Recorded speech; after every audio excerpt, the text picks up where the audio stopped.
Welcome to the Creating Your Conditions podcast, a work of understanding the conditions we are given, the conditions we create, and the conditions we have yet to forge or achieve. You can find us at Creating Your Conditions on Instagram and on YouTube. And my name is Vin. I use they, them, theirs pronouns, and I am your host. All right, in today's episode, I am interviewing Wilson Deng. He uses he/him pronouns, whose origin story started in Los Angeles, California, where he grew up. He was raised by a single and fierce Asian mother who immigrated to the U.S. at age 26. She raised 4 boys on her own, and as the youngest son, Wilson got to experience what it was like. Wilson currently lives in Santa Clara, California, but will be moving down the street to San Jose soon. Welcome to the podcast. Thanks for having me, Vin. I'm excited to be here. Yeah, excited to chat with you on the podcast. I think of all the people that I've interviewed, Wilson is the one I've known the longest. So it's interesting to ask questions that like I kind of already know answers to, but I'm sure something will come up that I don't know about you. Cool. So let's start with where you grew up in LA and what was growing up like for you. Sure. Yeah, and I think while you know me, it's also definitely a good opportunity to reflect and think about my origin story and my roots. So I grew up in Los Angeles, California, but specifically Echo Park, Los Angeles, in the 1990s. So I just outed my age maybe, but at that time it was very diverse. And I grew up with, as Vin said, a single mom who immigrated from China, and she had 4 sons while assimilating and making meaning of what America is. And I want to paint that as a picture because that informed how I grew up. I grew up with 3 older brothers. I grew up with a single mom. I grew up as the only Asian family on the block, and what that meant to me was um, the lived experience of being raised by a single mother that had to play multiple roles, but also neighbors that played secondary or tertiary parents for me that role modeled care, role modeled love, role modeled affection, role modeled parenting, and role modeled what it meant to be part of a chosen family. But yeah, that's a little bit about where I grew up. Nowadays, if you look at Echo Park, Los Angeles, the family laundromats are now bars. The family-owned pop shops are now converted into, more bougie places. It's gentrified and looks very different than it was when I was growing up. So I wanted to paint that because that's one way that we remember where we come from. And why did your mom choose to come to the U.S.? That's a great question, Vin. And I asked my mom growing up, and I think that's one thing she has not and probably won't share with me, maybe because of her own origin story, her own, I use the word maybe traumas, or maybe language barrier. So I actually don't know why she chose um, to locate here. But maybe I'll get to ask her on after this, and maybe she'll be able to share. Yeah, I'm sure you've asked like multiple times, even in more recent years. But I think that's also something other people take for granted is that they can ask their parents whatever they want because there's no language barrier, because it's not that kind of heavy, or they have actually been able to process it. And your mom being a single mom raising 4 of you had 4 lives plus hers to worry about, over like having to being able to process like her actual like reasons for coming. So I can see how that could be really difficult to even admit to your children. Mm. Yeah. What was growing up like with 3 brothers? Ooh. Uh, Lots of testosterone, and I would say, yeah, I mean, yes, factually that's true. lots of masculinity, and I think interestingly, I think about what would the difference have been if, like, let's say there was a father in the picture? What kind of role modeling would have took place? But all that to say, yeah, lots of testosterone. My brothers and I are all about like a year and a half apart, so we're all very close in age. And that meant that, when I was in elementary school, one of us was also in that elementary school, or two of us. And then when I was in middle school, right? So not only was I growing or aging with my second youngest brother, but most of them, and so I got to witness some of their journeys through puberty, through young adulthood. It was really fascinating. But I will say that even though all my brothers grew up in the same environment, and I say like the family household, we are all very different. And I think uh, that taught me a lot about what it meant to be in an Asian family in Echo Park, and informed like who I am today. But all that to say, like it was very interesting. Um, and I've learned a little bit from each of my brothers growing up, and that has also taught me about how I can also be. It's interesting because growing with three older brothers and a single mom when we were low income, like, right, not a lot of wealth coming into the family and the household, not a lot of quote unquote possessions coming in. But when they did, it was a matter of who gets to have it, who gets to use it. And so part of growing up with three older brothers, when let's say my mom had some money to buy a couch or something, right? I remember a very core memory with this green, like kind of like platted, like textured couch. It was really nice. And the moment it got into the house, my oldest brother was like, "That's mine. That's mine." And I'm the oldest, so I get to have it. And so it created this dynamic between There's my a oldest created a brother. hierarchy. Yeah, yeah. And that's when I first wanted to be a lawyer. I was like, I don't want to be a gymnast anymore. I don't want to be an Olympic gymnast. I want to be a lawyer because this is not fair. And that happened often, right? Like when my mom brought back like Pokemon cards, they're like, "Oh, here's four Pokemon packs. Like, who gets them?" It's like, "You're the oldest." You're like, "I get them because I'm the oldest. I have most, well, in this case, like seniority, or I'm the oldest, right?" And so that created a bunch of dynamics. And and while that did, and the oldest Raymond, my oldest brother, and Jason, my second oldest brother, became more of like a team, that created a bond. It allowed me to get closer to my second youngest brother, Johnson, which I appreciate. So, despite the hierarchy, it allowed me to forge closer, deeper, like sibling relationships with some of my brothers. But very, very interesting. Yeah. Hmm. Got you. Hmm. There's yard work going on next door. So we'll see how much that picks up. Earlier, you also mentioned how you had neighbors that became like secondary and tertiary, like extended family members and chosen family. You want to talk about that a little bit? Yeah, 100%. Yeah, when you're the only Asian family in the block, it's easy for people to be like, "Oh, that's the Asian family. That's the single mom that's like 4'11", carrying like grocery bags on her shoulder. Like she's a strong, fierce little woman, right? And she has four boys." And so my neighbors easily picked up on that, and they became secondary, again, tertiary caregivers, right? Like after school, I would remember going to David's house to play, and David was a white man with a wife and a daughter, and her daughter was maybe 10 years older than us, but he ended up being the person that was like, "Yeah, feel free to come to our my office, to everyone on the block, right, including other families of color," and was that provider for all of us. And he knew that maybe because we came from that low income background, he was able to extend his personal resources to support us. He was an editor, and so he knew that I didn't have a computer growing up. So, for our homework assignments in middle school and high school, he offered his computer.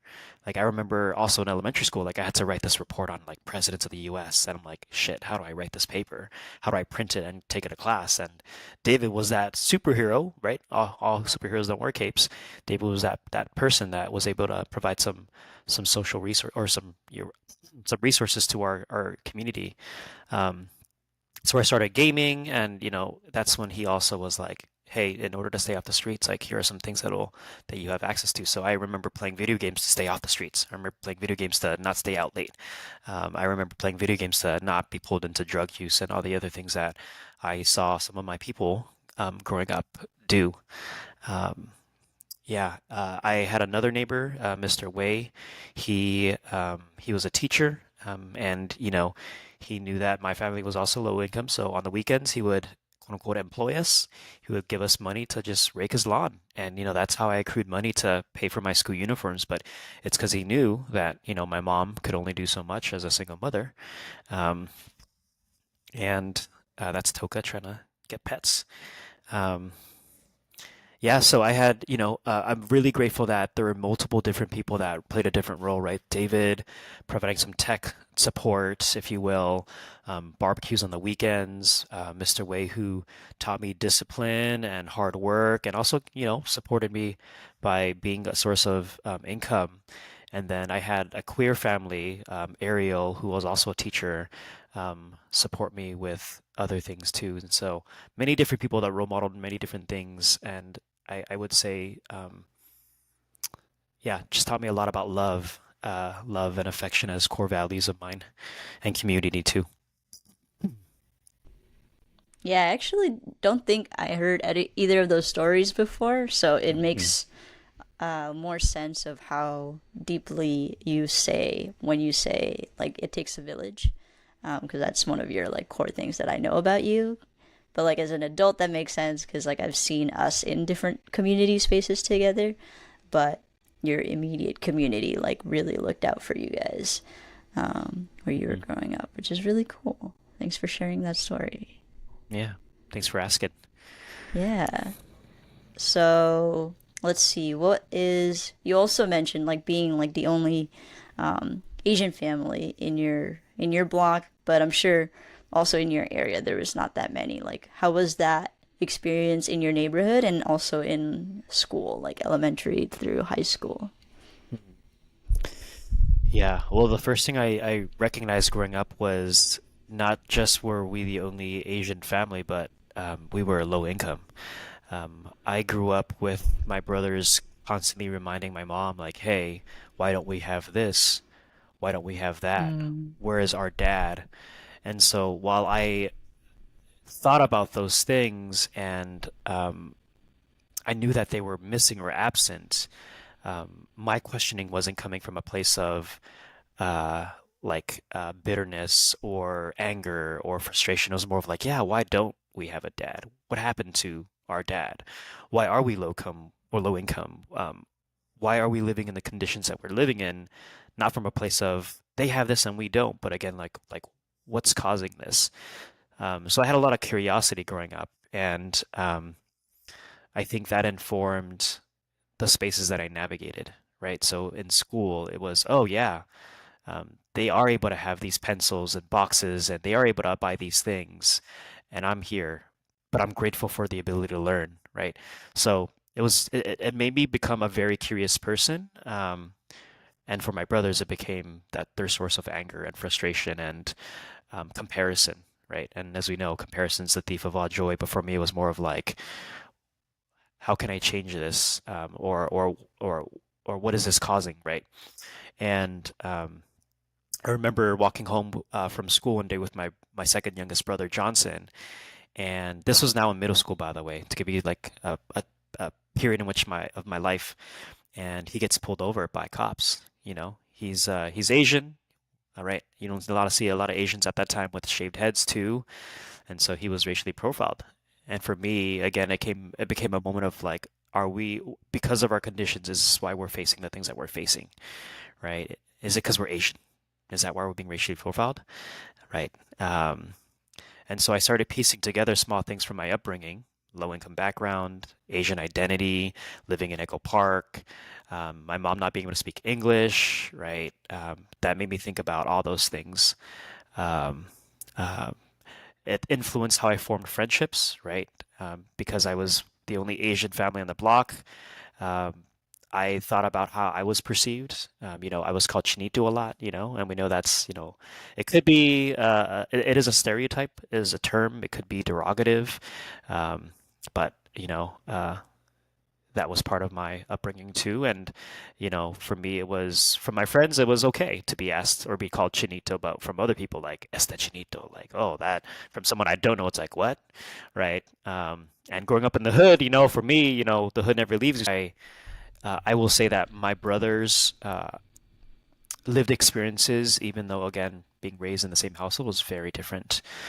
And that was also in my awareness at that time growing up too. Um, mhm. Sorry, I think I answered some of your question, but you let me know. You kind of answered. I mean, you answered that last bit when you shared about like Chinito and how you're being perceived. Because the question is like, how is like being Asian? How did that impact where you grew up in like school? I was called Chinita when I was in high school because I moved to a more Mexican neighborhood, and like it literally means chink, for chinky eyes. And for some of them, they just call all Asians that. Um, and I actually thought it meant Chinese, and I was like, well, I'm Filipino, and they're like, that's the same thing, and I'm like, no, it's not. I wouldn't call you like a fucking Brazilian, like you're Mexican. That's an insult. Mhm. You're not the same. Yeah, yeah, Um, 100%. They categorize you yeah, as one racial group, which reminds me, yeah, I was bullied for being Asian. Yeah, you mentioned chicky eyes. Yeah, 100%. Last to be picked on, dodgeball or kickball because I was, well, Asian, right? You can probably imagine the stereotypes of being only good at math, right? Not being athletic. Yeah. Hmm. Yeah. yeah, Yeah. I get Yeah. that. How did that? I don't know. How did you deal with that? The bullying. Yeah. I think it's sad because, or it used to be sad, I guess, because I saw that from other people, or zip, zip, zip, zip, rewind. I witnessed a lot of bullying in my time in middle school and elementary school, and then I also experienced it. So I think it was interesting to empathize with people that were either for their body size, either for um, their personality, either for a disability. So I empathize with the folks, and I think that when I then experienced it for the first time, um, more prominently in middle school, I was like, I'm not taking this shit from anybody. I'm not only standing up for myself, but I'm standing up for everybody else that I know that was bullied. And so there's one core moment in middle school where physical education and PE, we played dodgeball as one of our activities. And there's one dude, and maybe he's watching this podcast in the future, just kidding. But one dude, he always bullied me, which was weird because I wasn't the only Asian at that time anymore. Right, but I was always bullied by this person. I remember one time we were playing dodgeball, and it was then him and I at the end. So this was like the opportune moment to get my revenge, right? It was just him and I, and he threw all his balls, so all the balls were on my side, right? So I grabbed one of them. I was only able to hold so much, but I was like, I only chose one. That one nice ball that I was able to hold because it was firm, and I tossed it at him as he was tossing his ball at me. And I did this Matrix shit where he tossed it and I spun around, and then I threw the ball midair and I got him out and I hit him in the head. And he got so pissed because he was out. So I won that round. Like I was the last person, right? I won that round, and then he came up to me and he pushed me. And I was a thin guy. I was like maybe like 80 pounds or so, like really thin Asian.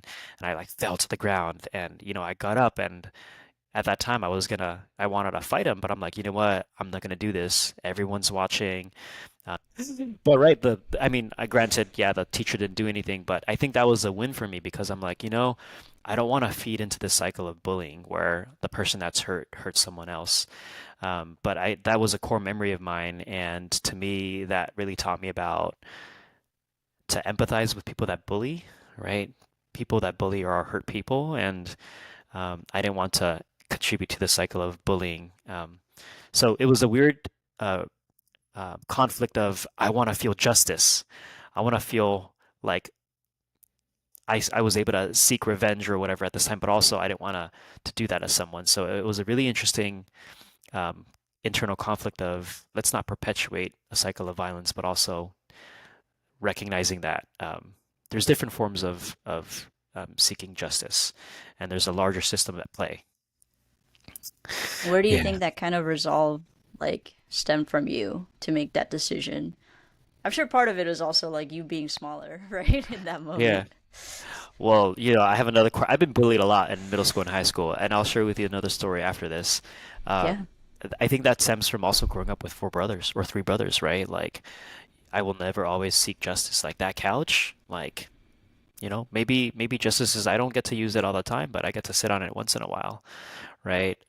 Maybe those Pokemon cards, I didn't get to open them, I didn't have them, but maybe they brought my brother peace and joy and all that stuff. Um, there was another time though that I was bullied, and I'll share with you how that taught me something else. I was in high school and I was leaving my fifth period class to my sixth period class, my last period, and it happened to be PE. Right, I was on my way to It's always PE, pee. and I was walking out, and I was rocking that Jan Sport backpack where it used to be like the Brandon High School. This is the Um, backpack. Yep, this navy blue JanSport backpack, and Yep. I was an artist at that time, if you will. I was like graffiti artist, if you will. So my little small pocket said Wilson in like silver gray outlining, and then black patterns, right? But there was this person in the back as I was walking. I felt them playing with my backpack, and I like shook it off and stuff, and then I turned around and I knew who was doing it. It was just this this gangster dude, and I told him, "Yo, stop it," and he didn't. He's like, "Yo, what do you do about this?" And I said, "If you don't, I'm gonna fuck you up." I wasn't I had no intention of doing that, but he didn't. And so guess what? He took some pencils and pens from my pocket, and we happened to be turning a corner down some steps, right? There's this opening, right, from hallway to an opening. And I turn around and I pick him up and I grab him from his shirt and he had a backpack on. So I grabbed him from his shirt and his like backpack strings, and I picked him up and I pinned him to the wall. And I was so fucking impressed. I'm like, oh my God, I didn't realize I was doing this, but this adrenaline is amazing. And I picked him up and I pinned him to the wall. Yeah, yeah. And his name's Bishoy. I'm gonna call him out. Bishoy, if you're listening to this, I hope you are doing better and you've learned from your bullying and you're at a great place. I really hope you're doing well. But Bishoy, dang. Um, In that that that became moment, yeah, that you became a got core picked memory. up. Picked him up, pinned him to the wall, and after that, when the moment that happened, everyone was like, "Holy shit!" There's a classroom door that was facing the staircase, and the teacher came out, and they're like, "Everybody go to class." And so I put him down, and he like gave my pencils back, and then he left, and I walked slowly to class after it. I'm like, "Damn, I can't believe that just happened." But oof, like I said earlier, the hood never leaves you. The hood never leaves you. And then after that, Dang. yeah, and that what that taught me was, dang, like again, why did he do that? Like again, coming from a place of curiosity, what causes people to behave the way that they do? Like what caused them to bully me? What caused them to pick on me? Just like what caused Corey to do that to me? Just like why did the police officer racially profile my brother? Like, always coming from a place of curiosity and really interesting. So yeah, I felt like Superman. That was very Yeah, interesting. it sounds like you were like realizing your strength for the first time physically in that moment. Were you like starting to work out, or like how heavy was this person that you were like able to lift them up? I don't know. He was definitely bigger than me because even in high school, I was very small. Um, I like elementary school, I was like 50 pounds. Middle school, high school was like 80, maybe 90 pounds. Like even in college when I started, I weighed myself because I'm like, I can't be that stereotypical Asian that's not good like at sports. And I loved being sports. Like I said earlier, I wanted to be a gymnast growing up. So I did a little bit of working out in middle school and high school. But I think I was very like small, like maybe 80, 90 pounds. I was 105 when I started college as a freshman. I Mm. was 105. Yeah. Yeah. Um, but I So don't it know kind of his just size. sounds like you had all of this pent up stuff because it was happening a lot, right? And not Yep. that's just one example is like bullying, but then there's also just all the other things you're dealing with living in Echo Park and, Mm, having four brothers and being a teenager. Mm. I was channeling the energy of my ancestors and everyone else that was bullied at the same time. Like, yay, this is for everybody else. Yeah. Yeah, it was wild, wild Well, times. I'm glad But you got to tell him and show mm, him, actually. hmm yeah, I mean, if people don't intervene, right, no one learns their lesson. If people don't give people feedback, right, like, hey, stop that bullying, yeah. So again, if Bishoy, Corey, if you're listening to this, I hope you're doing well. We wish our bullies well, even though in that moment we wanted to do other things. Yeah, and if you're bullying, stop bullying. Yeah. Because you're hurt and someone Second. and that's valid, but you can't bully other people because you're hurt. Yeah, hurt people, and that's just, it doesn't math. The math doesn't math. Mm-hmm. An eye for an eye will leave everybody blind. Yeah. Yeah. Good question. It's a good story. Mm. Um, what's the strongest characteristic you remember having as a child? A child up to 18, obviously. Mm. Strongest characteristic. That's a good question.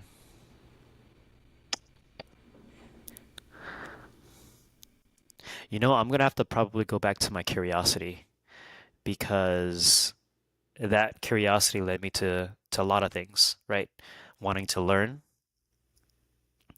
wanting to feel, wanting to relate, wanting to understand, right? And that just moment of why this led me to learning something or getting to know someone or trying something new. And I think that curiosity leading to so many experiences broadened my perspective, helped me understand the world better, and I think led me to one, have the privilege to go to college and meet a lot more people. But yeah, I think I would say that curiosity. I think as a child too, if we're not curious about the world, it's easy to shut down, right? It's easy to um, retreat. It's easy to avoid. And even nowadays, as I work with college students, right? If you're not curious, it becomes hard to form relationships, to do things, to take initiative. And I would also say I have to recognize and name that my community allowed me to be curious because there was a safe enough space for me to try things, to ask questions and get responses, or to do things without reprimand or without punishment. Yes, there were some hard lessons, right? Like, oh yeah, Wilson, you shouldn't have not done that. I'm like, okay, well, I learned from that, and it wasn't like I'm taking away your whatever and gatekeeping things or right harsh punishment. But I would say curiosity, and I actually don't know where that comes from, right? If I was to dig deeper, like where does my curiosity come from? I actually don't know. I've always just been a curious person. Um, yeah, yeah, yeah. Maybe I'll ask my mom Yeah. in my broken Chinese, like, hey, what was I like as a child? What do you think? What do you think is my strongest characteristic? Hmm. And she'll probably be like, your appetite. Your appetite is your strongest characteristic. That's also true. I don't know. I think curiosity is like a really important trait, even as adults, because everything you said, as adults we forget to be curious, so we accept things for where they're at, and we don't look for an alternative way of doing things. But I also think curiosity comes from the conditions we have. Like, I've always been a really curious person, and my mom was the kind of person that also stood up and like kind of spoke back when she was like, what is this? Like, I don't deserve Mm. that. I think she passed that on to me like very strongly because I've always been like very headstrong. Like, I remember being, I actually don't remember this, but everyone in my family knows this story. Like being 4 years old, and my grandfather asked me to shave his head, or to pick the white hairs out like one by one. And then I offered, Grandpa, why don't we just like shave your head? Because that would be faster, you know? And then he told me to go away because it was rude. But my mom was also like, she left her family in her late 20s and left her family to go to two different countries, right? Like, I think that's something we can inherit when we're forced into certain situations where you have to ask, like, what is the lesson? Because you only have survival, like, as a means. I feel like people with privilege might not always be very curious because they already have everything. They don't need answers to questions. And people that struggle with things, Mm, like, and not to say that like people with like financial privilege don't have mm, problems, but there are things that they're not curious about, like mm, financial safety nets and like access to schools and stuff. But people in low income like communities are always kind of trying to figure out like, where is mm, this next paycheck going to come from? How am I going to mm, pay for four kids to go to school? Like books and clothes every single start of the year, and like as they mm. break in new sports or whatever. Like, I feel like it's almost like a resource thing, to be curious. Yeah, yeah, 100%. And you're making me think about something, Vin, and that is when you have resources, you don't have to problem solve, right? You already have like, No, oh, where's my, like you said, where are my books or my things I'm coming just gonna buy from? them. You gotta, as a person with less resources, you gotta problem solve, right? You gotta be curious. You gotta think outside the box. But if someone is resourced and can be handed things, you don't have to think about those. You don't have to be curious, right? And I think connecting that to maybe like now, right? Like some people don't have to worry or think about things because they have it, right? And for us, it's like, all right, we gotta figure this out. We gotta be curious, right? And I think to that point, yeah, maybe because my mom didn't speak English, I had to think about those things. I had to be that first generation, if you will, of figuring things out. Yeah. Hmm. And you Yeah, probably yeah. had to translate a lot for her, so you literally had to ask those questions for her. Hmm. Hmm. Yeah, 100%. Yeah. 100%. Yeah. Because I always still catch myself like acting like my parents did.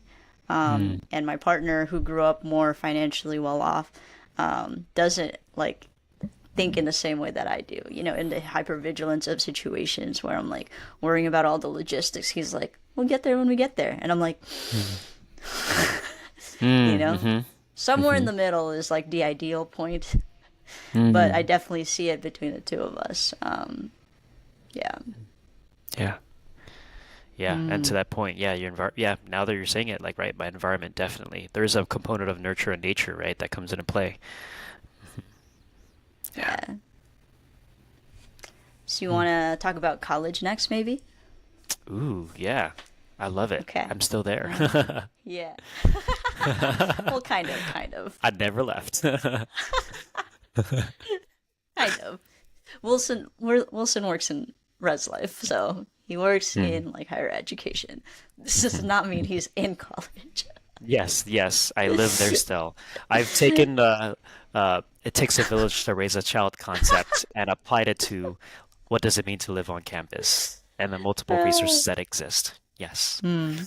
Okay.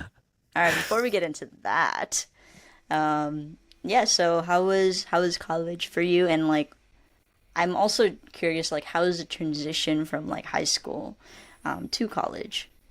So you can Mm. talk about, your application process and then that decision, and then like Mm. actually becoming a part of like UCSD where we met. Sure. Oh, that I'm gonna have to. This might be a whole session. Um, well, first, I was part of this program in high school at John Marshall High School called Gear Up. And what that meant for me was there were people that were supportive or supporting students to be attend college, right? There would be a pipeline for students to go to college. And I didn't consider college until some counselors recommended that I should. And one person in particular that I want to name is Penny Holland. If you're listening to this, Penny Holland, thank you for never giving up on students and being their uh, best cheerleader and supporting them from middle school to high school, from Thomas Stark King to John Marshall High School. But if it wasn't for her and a few other folks, I don't think I would have went to college. I don't think I would have applied. I don't think I would have knew what FAFSA was, but they walked me through the entire process And I remember going to the computer lab because I didn't have a computer to submit my FAFSA. And then it was like, you have 4 free applications to the UC and 4 free applications to the CSUs.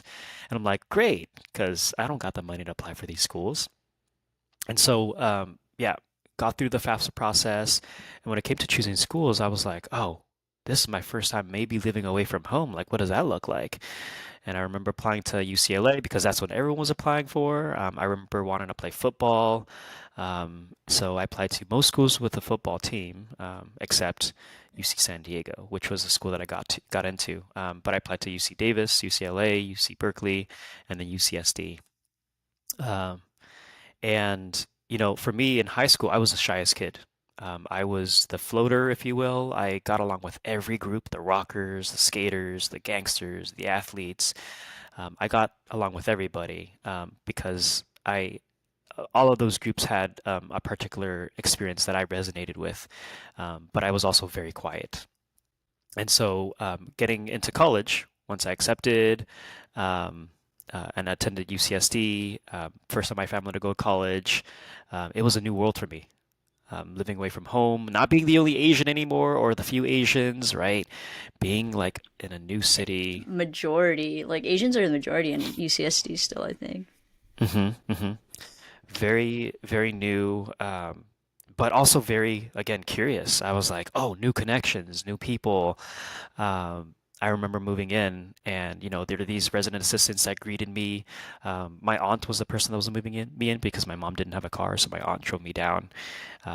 Shout out to Rose for making sure that I got to campus and everything. I remember moving in, and I lived in a suite of 10 total people, 9 other people, and I saw an Asian. I was like, "Oh my God, what's up, Dylan?" Like there were name tags on the door indicating who lived in what room and stuff, and it was interesting seeing another Asian.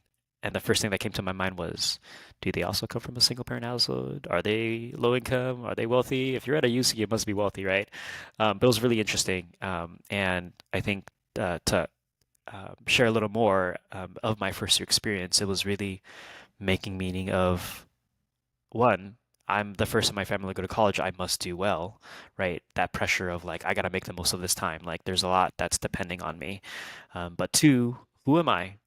What are my friend groups? Because while there were like 6 other people from my high school that went to UCSD, I didn't see them daily. I was forming my new social circle. I was forming my new identity as a first gen college student. I was trying to find my grocery stores and resources that were foreign to me because I was living in a new place. Um, I also took public transportation in Los Angeles, so I had to figure out that system in at UCSD.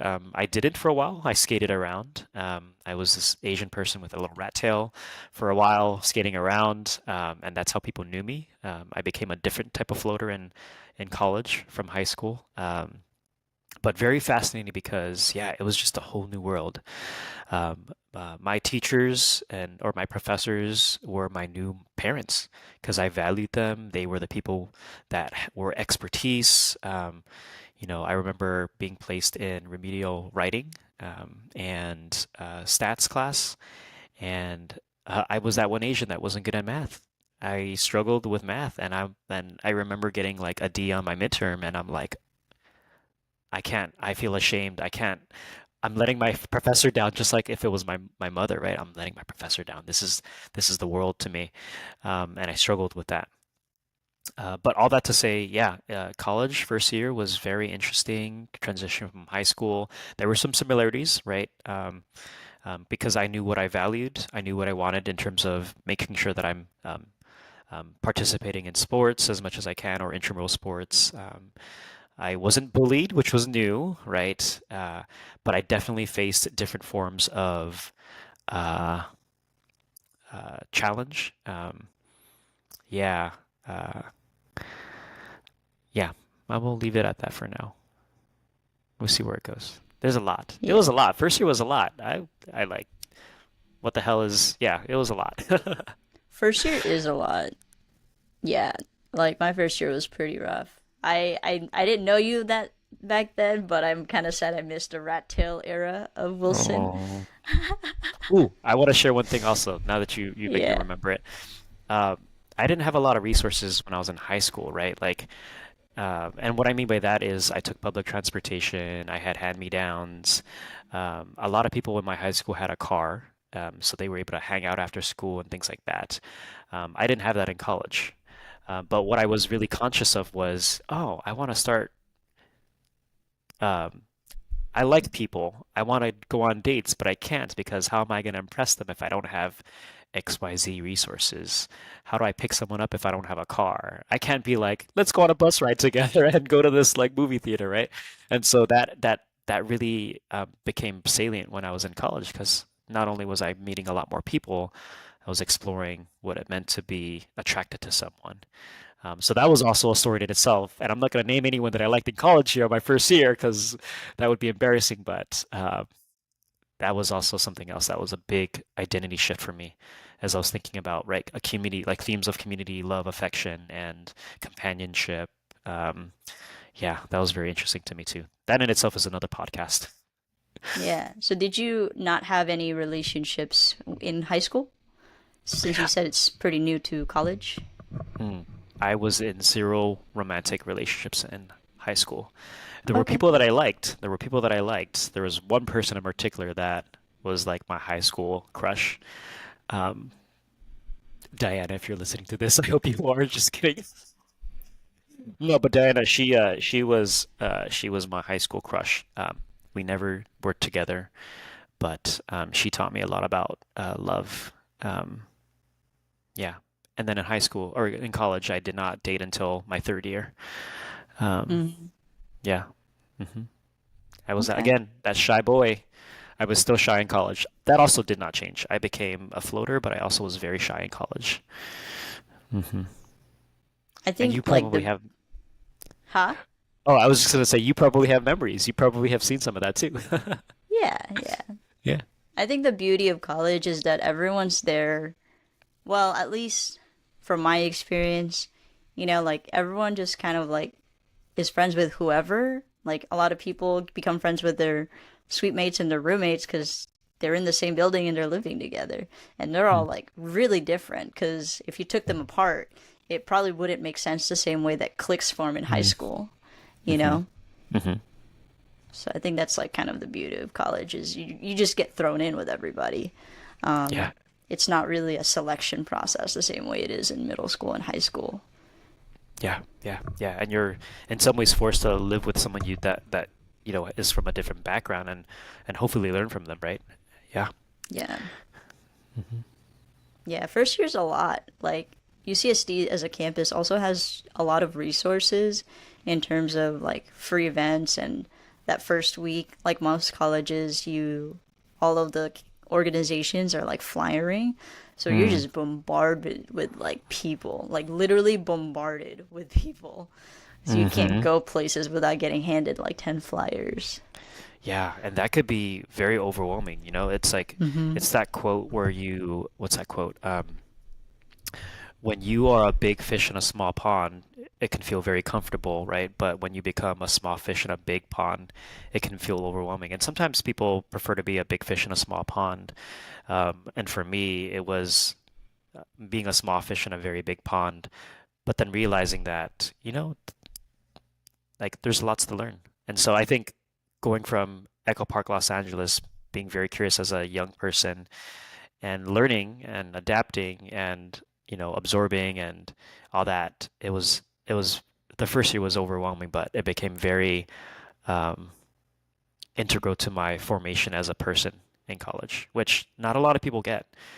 I will say that I didn't prioritize academics. I prioritized experience. And I know people in my class really prioritized academics and didn't get a lot of connection and experience. Um, so, yeah, I I'm think glad I got to we, meet you along the way too. no, me Sorry to cut too, you me off. too. Oh no, Yeah. you're good. Yeah, I think it always is interesting because I have seen my friends that prioritize academics, and they're more sure about like their professional life than I am, but they are more recently figuring out their romantic life. And I invested a lot in experiences and relationships, which has led me to be more long-winded in my career trajectory. And yeah, that's just we all make our choices and we end up where we end up. Yeah. So, what were you involved in college? Oh man. Like I jobs, orgs? sure. Oh man, I love this question because I think about this and I laugh sometimes. Um, my first year, I mentioned I lived with 10 other people. They all played, a majority of them, like 90% played League of Legends. So, my first year, Nice. my entire first year, honestly, was a lot of League of Legends and a little bit of gym and and of course classes. That was what I was involved in. 2 a.m. League of Legends matches, ramen noodles in between games, running to each other's rooms when one person like died and then like was spectating the other person. It was real fun. Those are some core memories. Uh, I didn't want that to be my second year. Also, our friend groups changed over time, which is right based off of changed values and majors and all that stuff, which is normal or natural. But my second year, I continued playing intramural football, so I focused on that. But I also joined a Greek fraternity through that experience, and that was formidable because my first year, I knew that competitive drinking, sexual assaults, toxic masculinity was a big thing because I saw some of that in my childhood.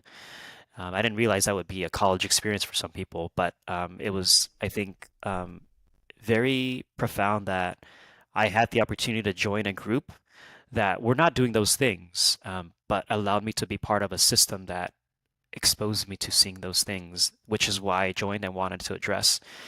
Um, yeah, so that was very pivotal in terms of realizing that college is not just academics. It's like all these other things on the side, and I really wanted to address those things. And as an Asian male, which was not you're a minority at UC in terms of Greek life. Greek life at that time is very white, very uh, like privilege centered. So I didn't have a lot of success addressing those things. My time in Greek life was actually very short. But that was most of my second year. My third year, I continued valuing and maintaining and prioritizing my physical health. So I joined a club sports cycling team. I got to wear like speedos, not speedos, spandex, like bibs and tight suits, and ride a bike at very fast speeds and feel the wind gush against my skin or caress my skin, not gush against my skin, and multiple beautiful weekend bike rides along the San Diego coast, which was wonderful for mental health and physical health. Yeah, that was. Oh, I miss something about just cycling across, like along the coast and the beach and the sun, and just very relaxing. Sorry, I had to pause because it's coming to me. It's yeah, and my bike is right next to me, and I should probably spend some quality time with it soon after this on Yeah, a you weekend. should. Yeah, I should. Yeah. But that was most of my third year. I also kind of got involved in some cultural spaces as I was unpacking and learning about my identity.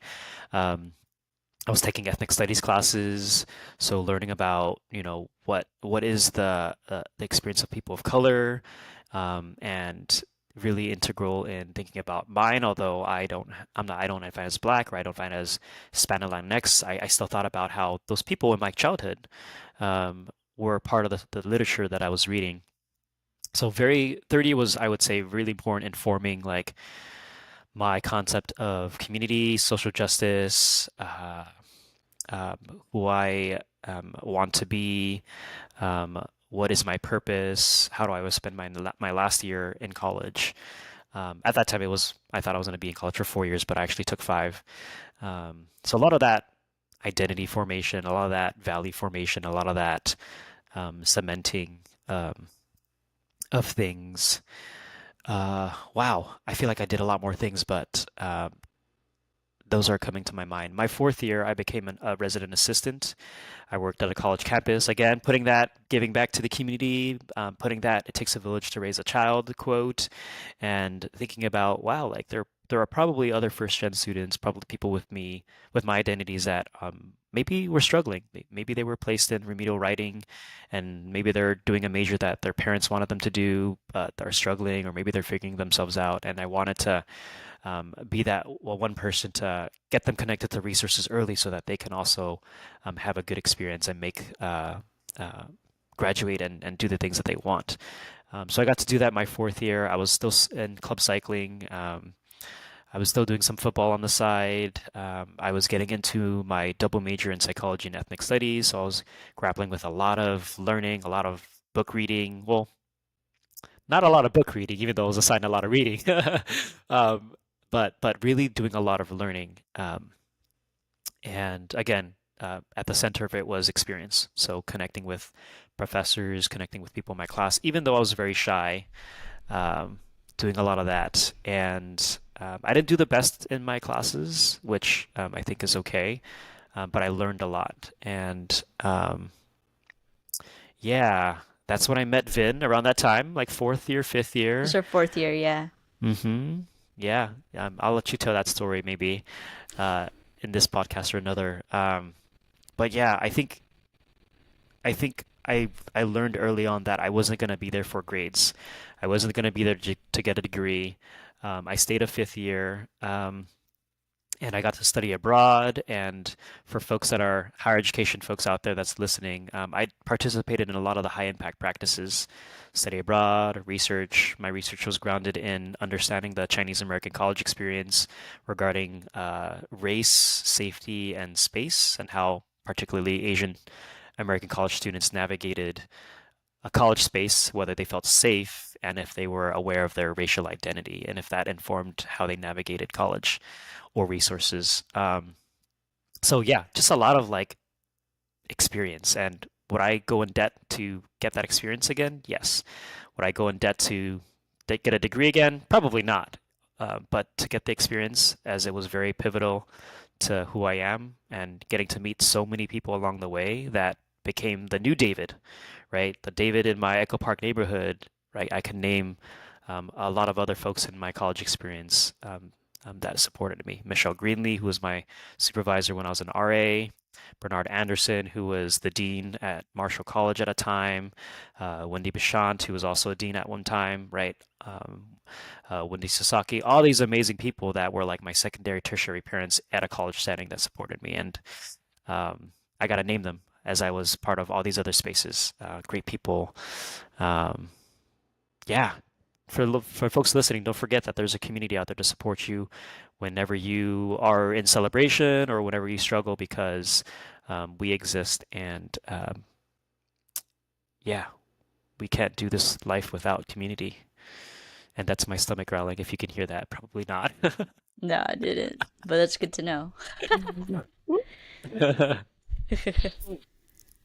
Yeah, Yeah. college is it's a big chapter in my life, and I agree with you. I probably would I would actually, well, I received financial aid, so I would still go into that like that debt if I at least got the financial aid. But Mhm.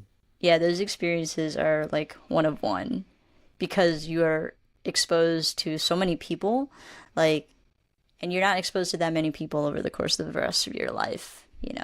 Like UCSD had 30,000 students in 2022, and like to be exposed to that many people just by walking to class, like Yeah. you don't have that the rest of your life because you go to work and then you might have Mm, your neighbors and you might not even talk to your neighbors and you have like mm. a core group of friends, but you're not going to be around 20,000 people all the time. Yeah, yeah, yeah, 100%. And you reminded me of something too as I'm reflecting on my journey. Like people can meet good people when they're successful. Um, and I met a lot of people when I struggled, right? And Mm. um, I think that at least for the people that are listening, right? Like it's okay to struggle and it's okay to make those connections when you struggle. Just like it's okay to make those connections when you succeed and you're promoted and you have this good boss and you're getting published, like that's great too. And also on the flip side, like there's people out there to make those connections and support when you're also struggling. Um, yeah, pivot to Yeah. all the lovers that I had in high school and college. Well, cut it. edit the high school, but to all the lovers that I had in college that I never told. Just kidding. You were also part of my 5 year experience that I really enjoyed. Taught me a lot too. Yeah. Yes. Yeah. Yeah. That question. I think I forgot it. Yeah. Um, Really quick sidebar. Wilson and I we were in a class, an ethnic studies class. I don't remember what class it was, but I was like, okay, I like his answers to these questions. So I was like, okay, I'm just gonna go up to him. And basically I was like, hey, you wanna be friends? You wanna go get food? And that's how our friendship started. So our first hangout, we ate food at a restaurant on campus, and the second time we hung out, Wilson made me dinner.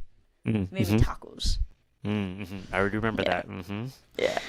Yeah. So Yeah. it's just food, basically. Yeah. Yeah. Food brings people together, you know? Yeah. Yeah. But yeah, it also was just like, oh, okay, I can't just kind of ask people to be my friend. Yeah. Yeah.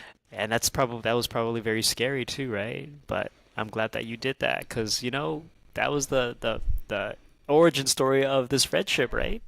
Yeah. Yeah. Yeah. Shout out to ethnic Um, studies. Shouts to ethnic studies for sure. Mm-hmm. Yeah, like I was in the history department too, but ethnic studies department was way better. Mm-hmm. Yeah. Yeah. Although I am still in touch with some of my professors in history department. Oh, that's good. That's good. Yeah, I think just the social sciences are more likely to actually like be connections after. Mm-hmm. Mm-hmm. Yeah, I Yeah, found more community in my ethnic studies over psychology. Like my psychology department was very much like get the work done, but ethnic studies research. was yeah, research heavy, and then ethnic studies was more of like let's be in community and then let's learn. Hmm. Yeah, Yeah. yeah. Good Um, questions. Wow, I'm like in a reflective mood. I'm gonna go ride my bike later and be like thinking about these questions. yeah. Yeah, this podcast has definitely felt like I'm getting people's life resume. A little different than life story, but life resume, you know?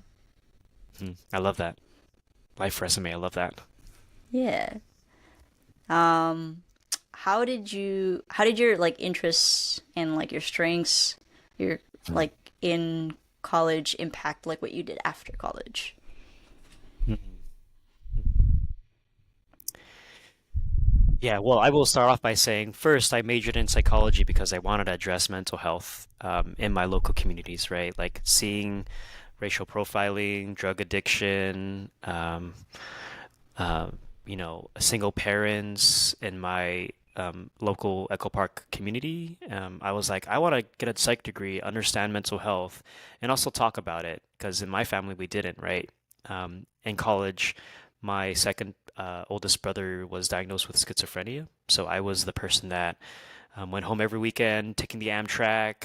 First, well, I would bike to the Amtrak station, and then I would take the Amtrak, and then I would spend the weekend with my brother and my mom.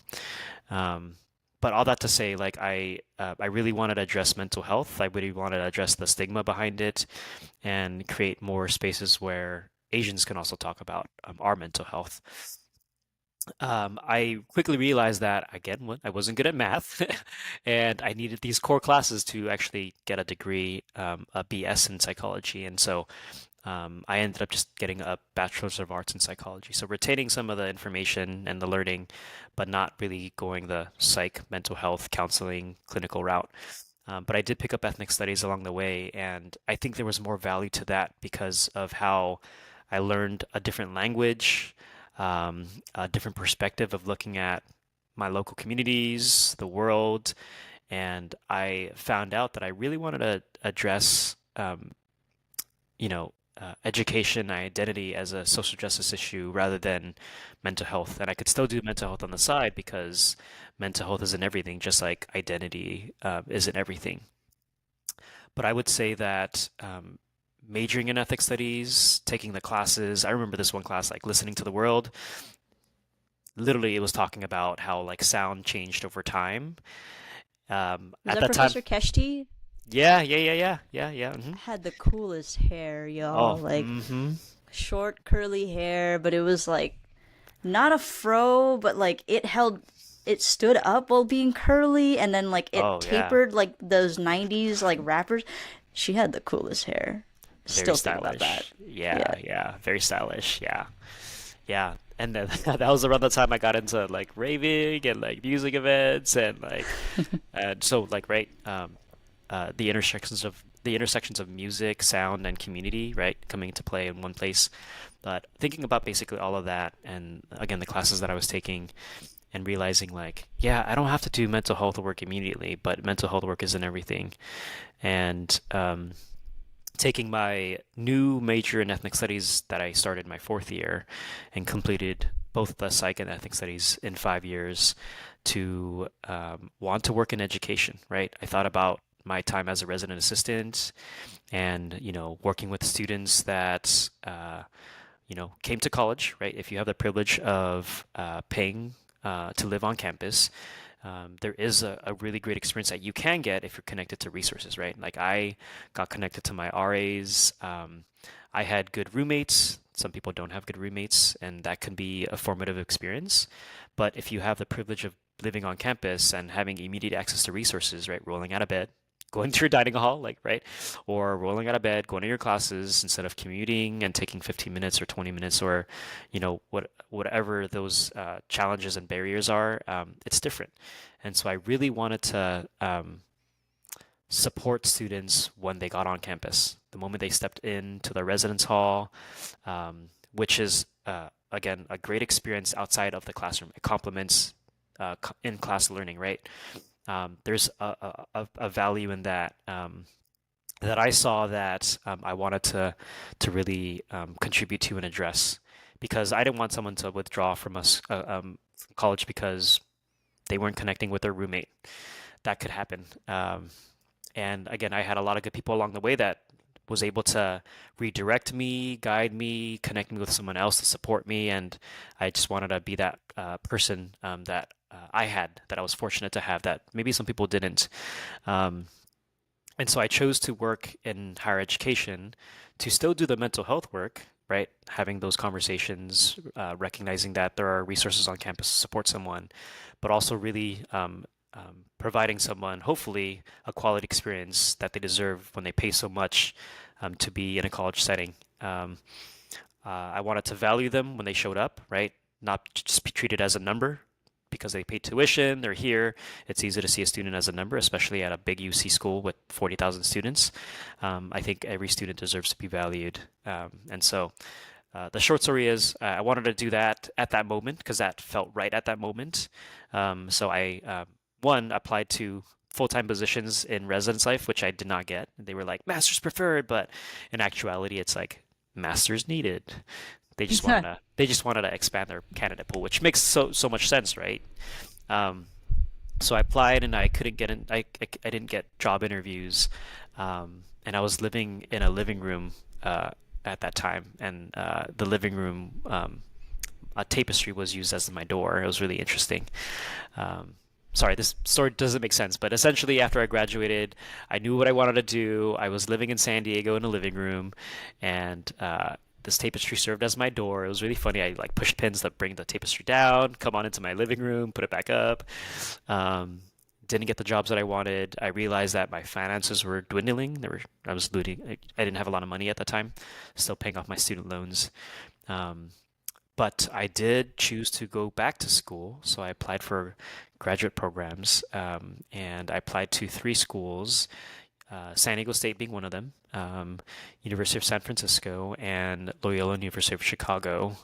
Um, and I got into all three of them, which I'm really grateful for, but I chose to go to San Diego State. So the moment I knew that I had plans for my next year, I moved back home to Rosemead, actually. That's where my brother was living, and I lived on his couch for about like 4 months, 5 months before graduate school started, and I worked two part-time jobs at Express and Sunglass Hut to make some ends meet before going to college or going back to college. And that was wild. I didn't intend to take a gap year, and I actually would recommend people to take a gap year because I can't imagine going from undergrad and then going straight to grad school and not having a break. That half year or year of spiritual exploration and being comfortable with the unknown and working two part-time jobs and continuing to meet people, right, really was humbling and what I needed to go back to school. It was the additional lived experience that I think helped me going back into school. Um, but yeah, that was an interesting time. Would not recommend living on a couch or living room was not bad, but the couch piece, back pain is a real thing. Oof. I did have cuddly dogs, but oh, that back pain was real. Quality sleep, sleep hygiene, very important. Very important. Hmm. Okay, yeah, so I remember that period. I actually thought it was longer that you were in LA, but you were only in between college and grad school. You were only there for like a summer, basically, right? No, a little more, because I was after graduation, I was in SD until maybe like December or January, and then Oh, it was January from it was like a year and a half. Okay, okay, yeah, yeah, yeah, yeah, yeah, okay. yeah, Got it, got it. yeah. Yeah. Good stories there. Yeah. But dang, yeah. Honestly, that was a good time. It was scary, crazy, because I'm like, oh shit, running out of money, like living out of a couch is not ideal. Um, it wasn't, yeah, it was kind of scary, but excuse me. I think I learned to be comfortable with the unknown, right? Like at that time, I thought like, oh, I'm gonna have a job right after I graduate. I'm gonna start paying off my student loans, and I think that's a common goal that a lot of people have, especially nowadays when it's kind of harder, depending on are you in STEM, right? But that was a lot of uncertainty, and that taught me a lot. That taught me a lot about myself. That taught me a lot about, my values and being okay that I'm not where I want to be, but that I'm still working towards where I can get to be. Got you. Hmm. Hmm. Hmm. And then a lot of raves in Oof. between. And then a lot of raves in between. Just a couple. Just a couple. Just a couple. But yeah, we did do a New Year's rave. I think that was in that transition year. Hmm? Yeah. Yeah. Hard Summer, Countdown, Escape. Oh my gosh. I was living my best life, but also living my not so best financial life. But hey, here I am now, right? Everything works out, right? We just got to trust ourselves that everything's going to be okay. Yeah. We're allowed to take risks every now and then. Mm-hmm. Especially in our 20s and 30s, I think, you know. Mm-hmm. Yeah. Um, let's see. A lot of transition. Um, we could like go on forever and we're still we're kind of still a couple years to the present from that point to now. And you've had a lot of moves since then. But I also don't want this podcast to be 2 hours because that could be another thing. Mm. Oh, I'm happy to share. um, Happy to come back to. Oh, those yeah. big moves were life-changing moves too. Okay. Yeah. Okay, let's talk about your grad school experience, and what you Mm. got that degree in. Sure. Yeah. Oh man. Well, one, I think I had a good undergrad experience, but I didn't have the best in the sense of I was again a very shy person. Um, I think going to grad school allowed me to redo my undergrad experience. I was a lot more social. I was a lot more, or not a lot more. I was just social. I was social. I was outspoken. I contributed. I wasn't the person that sat in the back of the class anymore. I sat like in the middle and the side. I actually remember going to the back of the class because you sat at the back in that class that I met you at. Hmm. Hmm. Funny you say Yeah. that. Yeah. It was an opportunity to redo undergrad. And that's the advice that I tell people too. Like, hey, if you didn't have a good undergrad and you want to go to grad school, like, it's not just for the degree, it's to redo your undergrad. Like, you can still join orgs, you can still do things. And that very much was my graduate experience. It's funny because I didn't rush or join AFIO, Alpha Phi Mega, the National Co-ed Service Organization in undergrad, but I took it upon myself to do that in graduate school, which one, I would never recommend someone to do while they're in graduate school because that is a lot.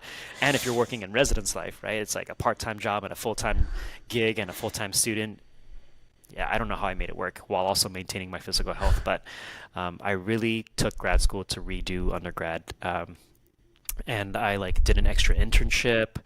Um, yeah, it was all really good. I will also say though, part of my first year was also juggling a romantic relationship. Taught me a lot. Wonderful person. If you're listening to this, I hope you're well. You see this trend that I'm doing, but a wonderful relationship that taught me This a lot. podcast is really just a shout out to everyone in Wilson's past.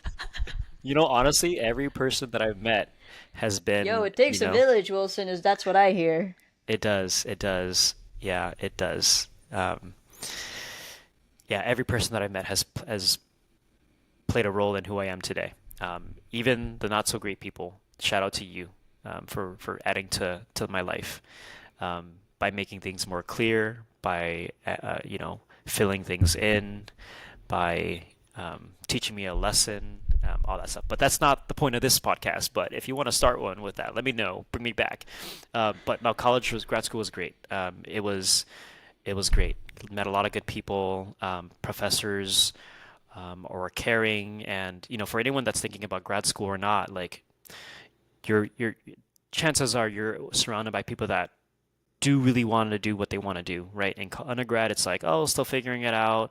Maybe doing this major because my mom or dad or guardian or society tells me that I should do this because it makes a lot of money. But in grad school, you're really going to be surrounded by people that kind of are more sure of what they want to do, which I think is reassuring and also fun because I was surrounded by a lot of more like-minded people, people that valued education, people that were also first gen, people that wanted to address education as an issue and build community for people and particularly people of color, right? Helping students with marginalized identities.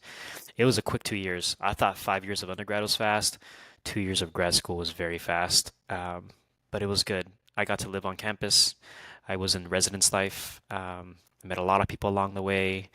Um, yeah, living in San Diego was great. I still got to do those weekend bike rides a little bit. I had to bike a little farther from Costa Mesa up until, Solana Beach. Those extra miles were good. But yeah, it was a privilege to live in San Diego and do that program. I was very close to going to Loyola University of Chicago, but I couldn't afford the school. I almost went to University of San Francisco, but it just felt right to be at San Diego State. And yeah, very formative. Gosh, I don't, yeah, I mean, it was great, but it was also kind of funky, right? Like not you, I was a paraprofessional, so I wasn't an undergrad student anymore. I was juggling the responsibilities of being employed by the university, right? And so there's a new exploring of what does it mean to be a graduate student while being a professional, while also this like being a human being. And yeah, I don't know. Those are just the thoughts that are coming to my mind. What was your Yeah. degree in? Oh yeah, thank you. Oh my gosh. Of course, duh. It was it was my degree was a Master's of Arts in post-secondary educational leadership with an emphasis in student affairs, PELSA for short, at San Diego State. And while the name of the degree is important, my experiences definitely were what taught me a lot. I was able to co-create a affinity space for Asian students called Epiphany at San Diego State. This was 2017 to 2019. Um, yeah, I got to intern with the International Student Center and do some good work exploring if international students were having their basic needs met, because I noticed that with my work in residence life, international students were not using their meal points at the end of the year. They had accrued, or they had more meal points than the average student, which to me was like, oh, are they not eating? And got to really connect with a lot of international students. Did a little focus group that allowed me to interview like I think 7 people, and then through surveys like 23 people, and got to understand the international student experience, which is a population that I think a lot of schools don't could do a better job at supporting and recognizing. And I'll share one quick story where I was talking to someone, uh, and it wasn't about their basic needs, but it was about their experience living on a college campus as an international student. And they said, "I'm always in conflict with my roommate, and I don't know why." And I asked them, like, "Well, what was the before, and how did that experience change over time?" And he says, "Well, things were good in the beginning, and then I started to call my mom at 2 in the morning because that's the only time that she's awake because of zone difference, but that would bug my roommate." And I said, "Gosh, like I can imagine how that might be difficult because your mom, who's your primary support system, is there to support you, but you can only connect with her at the early mornings of the day, which disrupts your dynamic with your roommate.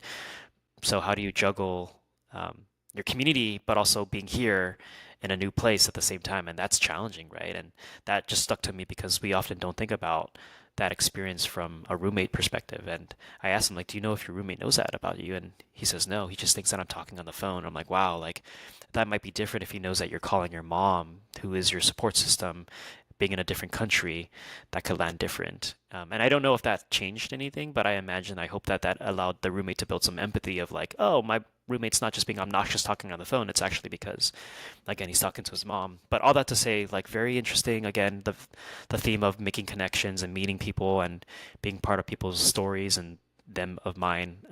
Got to do some cool work outside of writing papers and passing classes and getting a degree. But yeah, yeah. Wild time. Oh, fun fact also, for It people was that a are, wild time for you. it was, and yeah, it was. But for anyone that's interested in doing graduate school, I would say some schools, if you're a staff member, you work there full time, you get tuition benefits. So if you're listening to this and you're like, oh, I want to do grad school, think about maybe working there first to tap into some tuition benefits and then getting that degree partially covered or fully covered. You pay some taxes, but for the most part, it could be a net positive. Less Mm-hmm. debt is definitely a net positive. Mm-hmm. Mm-hmm. Mm-hmm. 100%. Yeah. Yeah. Hmm. What a time. Such, what a time. Yeah, that was a interesting time in my life too. So Mm. we're both kind of just floundering and trying to be cognizant of other people's stories. Mm-hmm. Feel Yeah. that. Yeah, I feel like life Um. is. Yeah. Oh, go ahead. Oh, I was just gonna say life is. I feel like you're not given a roadmap, you know? No one's given a roadmap on like you should be doing this by this age. Like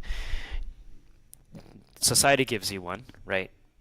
Right? Our bodies might have one like by 35, you should maybe have a kid because of biological challenges, right? Or whatever. But we never, it's hard to follow those roadmaps, right? Depending on the resources that we have. And I was privileged to, be able to go to undergrad and yes, accrue some debt, but also have the privilege of going to grad school and learning in a different way. And that was never part of my life plan, but I got to do those things. And shit, now that I'm starting a new job, like I still that wasn't part of my bingo card this year, but we're making it happen and we're detouring and and that's I think part of life. We just kind of figure it out as we go, and we can have a plan, but sometimes it never goes the way that we want, and that's okay. Hmm. Yeah, I think what's more important than the plan that people don't realize is your adaptability as the plan changes. Because the plan's going to change. There are things happening in my life that I did not plan for and I could not have possibly planned for. Um, Mm. and now I'm dealing with it. Mm. Like none of it is my fault. It just kind of fell into my lap. And now I'm like, oh, well, this is what I have to do now. So I'm going to have to do that. Yeah, yeah. And so like to the theme of this podcast, right? Like or this particular podcast, like does the environment control you or do you control your environment or does the environment consume you or do you like work around your environment, right? Like yes, the environment shapes you, um, but it shouldn't overwhelm you. It might overwhelm you, but it's a coexisting relationship with our environment, right? We're making meaning of it as we're navigating it, I think. Yeah, I think our reactions to everything kind Hmm. of just determine what the actual outcome will be, not Hmm. the event itself. Like, Hmm. okay, I don't want to use like getting hit by a bus as an analogy, but we can use a different analogy. Like, you get fired, right? And so there's a lot of Mm. things that can happen when you get fired, but really it's like how you react to getting fired. Are you going to Hmm. panic? Of course. Totally normal to panic for like a day, a week, or whatever. But then eventually you're going to have to find a solution. You have to be curious and find like an alternative. Like, do the math on like your income, do the math on like your current living situation, and then you're gonna have to like find the money somewhere Mm. else. You know, Mm. it's like life is always gonna throw out random stuff at you, and it's how Mm. you remember that you can do it rather than like, oh fuck, this is Mm. happening. Like I'm gonna go break down. Like totally feel free to break down whenever you need to. But Mm. eventually you're gonna have to pick yourself up and like do something else. Yeah, yeah, facts. Yeah. Make the time to process and grieve and feel, and at one point or at some point we have to take the feelings to action, right? Yeah. Hmm. Yeah. Absolutely. I feel like I could ask you so much more. Um, You want to pause it? um, no, I we can wrap up a little bit. Yeah. What would you call this current chapter of your life? Hmm. Hmm. I'm glad that you gave me the questions in advance because I am like, oh, this is good. But the my current draft uh, title, if you will, of this chapter would be maybe surrender, and I'll share why. Hmm. Yesterday, I was getting a massage, and I was getting some cupping done too. And What's cupping for people who don't know what that is? oh yeah, 100%. Yeah. So cupping is a form of, well, shoot, I don't even know if I'm going to describe this well, but essentially, someone gets a cup. It can be glass or it could be plastic, um, and it's put on your body either by suction or with heat.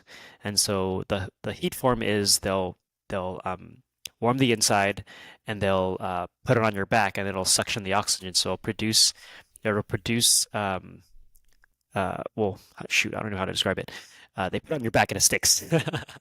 And then the other form is a suction. So it's a plastic cup of some sort, and they put it on your body and they suction the air out so it sticks on your body and you like, right? And the purpose of that is to help with circulation on your back, right? It could address maybe stress, but really circulation and like blood flow. So I got a massage done first, and then I got the cupping done. And for more context, I slept like 10 hours that day before, and I rolled out of bed, I did some chores, and then I went to the massage. So the first thing that my body felt was the massage and the cupping, which could be quite painful if you've never had it done before. Um, and to me, I've had cupping done like 3 times before, and then I've had like three massages done before too.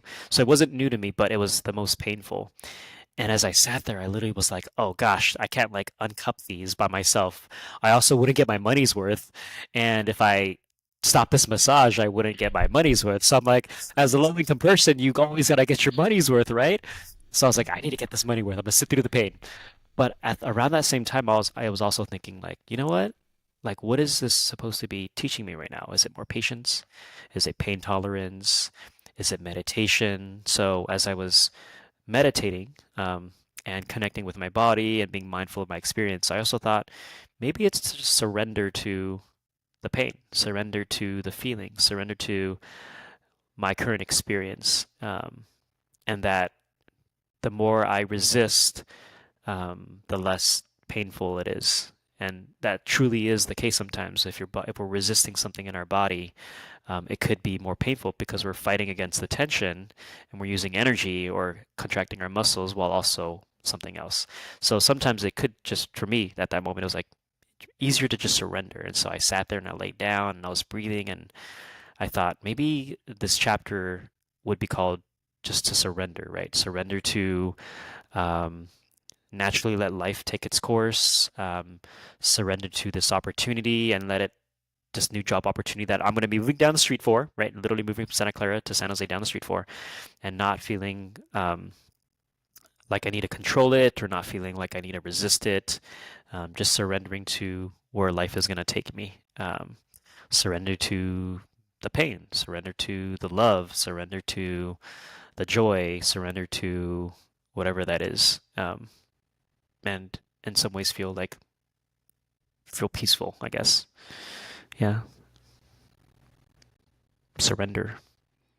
Like I when you're like that. dancing, right? Yeah, yeah. And to a fellow dancer, right? Like when you're dancing, like if you sometimes like motion, resisting, pushing, pulling, all that stuff. But sometimes if you're in a partner dance, it's sometimes it's just surrendering to the partner, letting them take you and guide you. And I feel like in this moment, it's like life. Life is the dance partner, and I'm just surrendering to life as we're moving through it.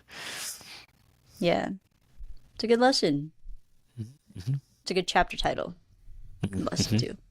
Hmm. Yeah, Watch me write a poem. I'm gonna write a poem after this. I'm kidding. sounds good. You go on a bike ride and a poem, and I'm gonna grade you on that. Keeping me accountable. I On love on the fact that you did it, not like how well you know, like I'm not gonna rate you on the thing. it. You'll get a 10 if you actually just do it. I take it. um, okay. Perfect. It's interesting because like you're in a transitional phase, right? Like going from one role into another. I like that chapter title for your life, Hmm. and I'm curious, like what. It sounds like a big lesson for you, you know. Like it's not one that you have always known to maybe like let yourself do. So Hmm. I wonder how you got there finally, you know. Mm. Like the surrender lesson? Aside Hmm. from the cupping story. Sure. Yeah. I think it's more of a reminder. Like, I think it's okay if this was a book. I think it could be like Surrender Part Two, right? Or something like that. I think that, well, I'll be vulnerable and I'll share a story that I was recently thinking about and sharing with someone as they were navigating their own challenges. And the story is regarding mental health, so content warning for people.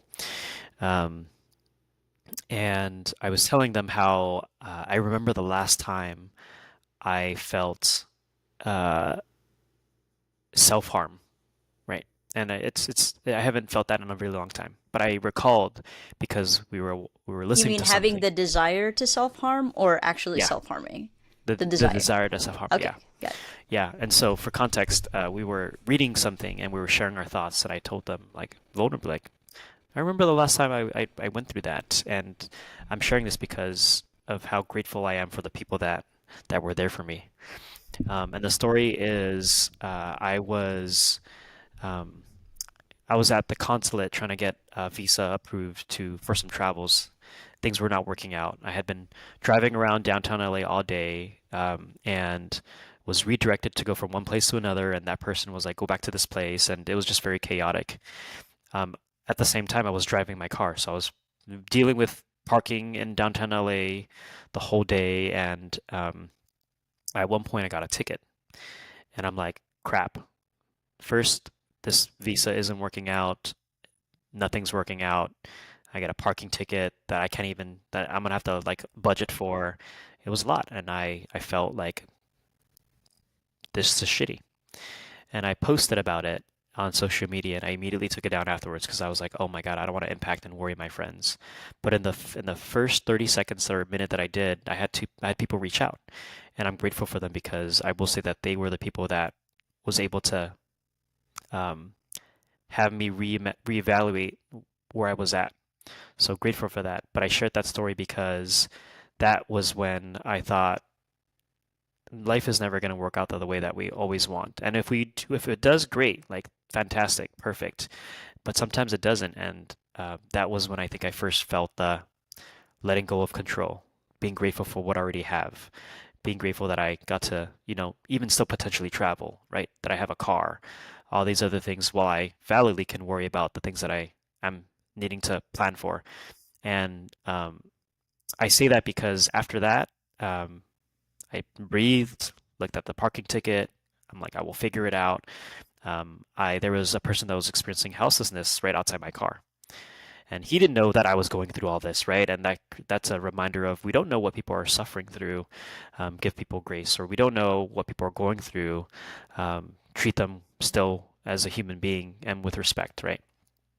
So I took it upon myself to talk to the person, and I said, "Hey, how you doing?" And he's like, "I'm great. Do you have any money for a meal?" And I said, "What are you looking for? What do you need?" And he says, "I'll write this. This is what I want from Jack in the Box. It's down the street." And I took a picture with the guy. I have the picture on my phone. I can probably pull it up. And I took his meal. I wrote his meal down on the parking permit or parking ticket that I got actually.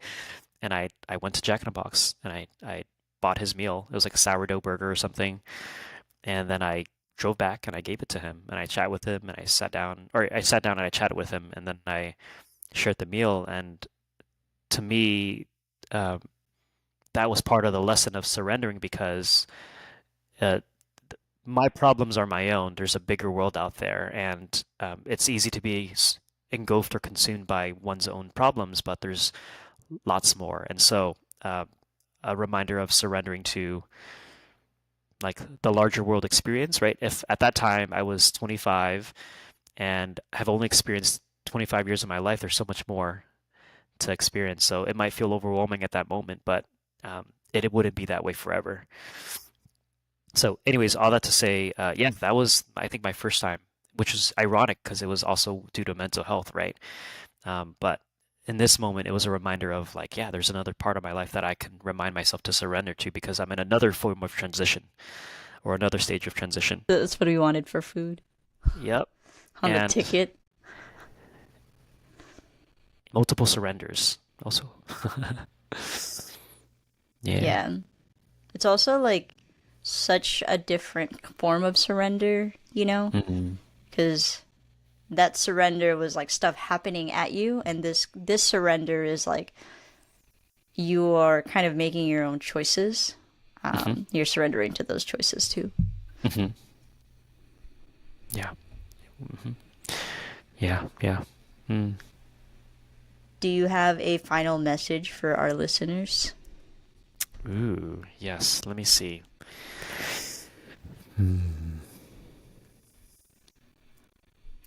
Yeah, I think I would have to go back to like the roadmap. I think it's easy to be like caught up with like the busy, getting to having to produce and be productive and um, make sure we're planning for the future and being stable. And yes, while that's true, and I don't know everyone's condition, right? I think that it's so important to value where we're at and our physical health because if without our physical health, we can't get to where we want. If we don't have the mental health and mental wellness that we should have, then we it's going to be harder to get to where we want, right? And so I think I've at this point in my life, I've been trying to value at every decision making, like, is this centering me?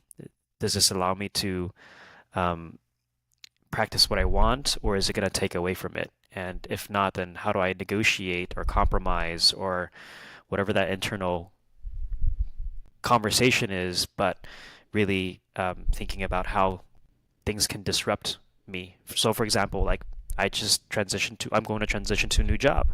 What that also means is I'm going to give up my current master's program in counseling psychology. And while that is a passion area of mine, I want to get back into mental health work. It won't do me any good if I am juggling a job, a program, where I'm at with my life, because that's all that stress is not going to be helpful. It's not going to allow me to be my best self. If I can't go to the gym and take care of myself, then I'm not going to show up my best in my classes. If I can't show up the best in my classes, and I'm not taking care of my physical health, then who am I when I'm at work? So I think really, right, in the theme of the conditions that we create for ourselves or are working through, um, it might be challenging and scary because of our current conditions, but we also, at the end of the day, do have a sense of agency, we have power, and if not, at the end of it, we have community. So how can we tap into our community to help us navigate the conditions that we have? Um, yeah, and as we figure out our roadmap together, whether we're on the same journey or we're about to intersect and we're about to be on the same intersection, I think staying connected, being true to ourselves, prioritizing our wellness, is very important. I don't know if that made sense, but that made sense to me in my head as I was processing it. So if you have questions, you can find me at Deng it's Wilson. Just kidding. That was my next question. Where can people find you? Oh, oh, okay. Currently, I work at. I am not active on social media, but feel free to follow me at Deng period it's period Wilson. And you can also find me through Vin's network. If you have questions about higher ed, you can totally contact me through my soon active working email. I actually don't know it yet, so I can't share that. But social media through Vin. Uh, yeah, feel free to share that publicly. I am not Cool. active, but I will maybe be more active. My personal email is wilsondeng023 at gmail.com. That is from my gamer days, when you do like wilsondeng123 9500 1993 area code, whatever. You can cut that out, actually. That sounds like potential passwords or like important numbers. None of I'll just mine. cut it at the Gmail. I'll just cut it at the Gmail. That's perfect. That's perfect. It's Okay. funny. Thank you, Wilson, for being on the podcast and sharing so much about yourself. And thank you, folks, Mhm. for listening to this episode of Creating Your Conditions, a work of understanding the conditions we're given, forged from, and we've yet to face. And you can follow us on Instagram at Creating Your Conditions, which you can also find with Wilson's contact info in the description of this episode. My name is Vin, and it's been a pleasure to be your host. Keep creating, and I'll catch you in the next episode.